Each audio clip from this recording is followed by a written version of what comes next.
Hello बच्चों, let's see the question कह रहा है कि which of the following will note show geometric isomer. तो अगर आप फर्स्ट और सेकंड ऑप्शन को देखो ना बेटा, तो इनको बोलते हैं एलिन सिस्टम। क्या बोलते हैं? Allene system. ध्यान से देखो बेटा, ये इस तरीके से है ना। तो इस पे जो ग्रुप लगे होंगे बेटा, ये A B C D, actually में ये कार्बन एटम, ध्यान से देखिए, ये वाला जो कार्बन एटम है ना, होता है ना, ये वाला कार्बन एटम और ये वाला कार्बन एटम सेम प्लेन में नहीं होते। कैसे?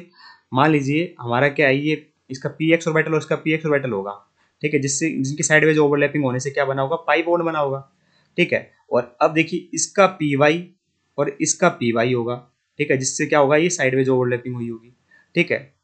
तो आप क्या देखोगे यहाँ पर कि ये क्या हो गया बेटा मेरा, इसका पी वाई है, यहाँ पे पी वाई है और यहाँ पी एक्स है। इसका मतलब दोनों आइटम क्या है? सेम प्लेन में नहीं है। अगर सेम प्लेन में नहीं है तो ये मेरा यहाँ पे प्लेनोसिमेट्री नहीं होगी। अगर प्लेनोसिमेट्री नहीं होगी तो बेटा मेरा कंपाउंड क्या हो जाएगा? ऑप्टिकली एक्टिव हो जाएगा, ठीक है। इसका मतलब ये ऑप्टिकल आइसोमरिज्म शो कर सकता है।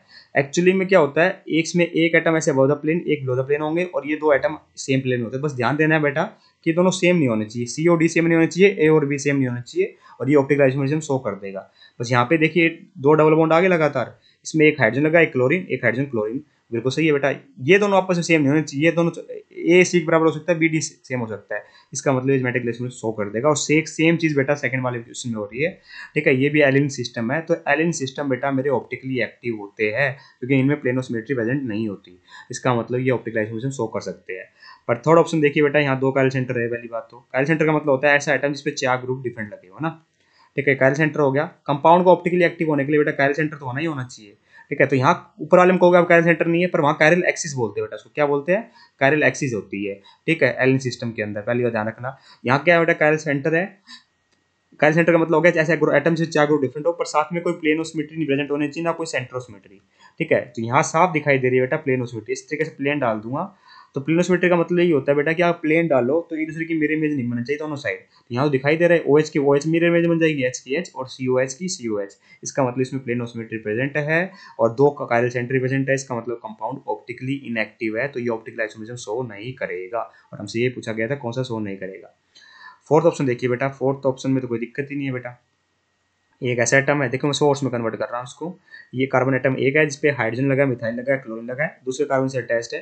तो ये हाइड्रोजन हो गया, ये मिथाइल हो गया, क्लोरीन हो गया। इसके बैक साइड वाला कार्बन बेटा ये है, ठीक है, जिसपे तीन ग्रुप लगे हुए हैं, क्लोरीन, हाइड्रोजन और मिथाइल, ठीक है। तो इस तरीके से लगे हुए हैं बेटा, क्लोरीन, हाइड्रोजन और मिथाइल। तो यहाँ बेटा देखोगे ध्यान से आप, कोई प्लेनोसिमेट्री नहीं है, ठीक है। कहीं से प्लेन डाल लो, यहाँ से प्लेन डाल लो, ठीक है। कोई सेंट्रोसिमेट्री नहीं। सेंट्रोसिमेट्री का मतलब होता है सेंटर से आप दो तरफ जाओ अपोजिट डायरेक्शन तो सेम चीज मिल जाए आपको, है ना।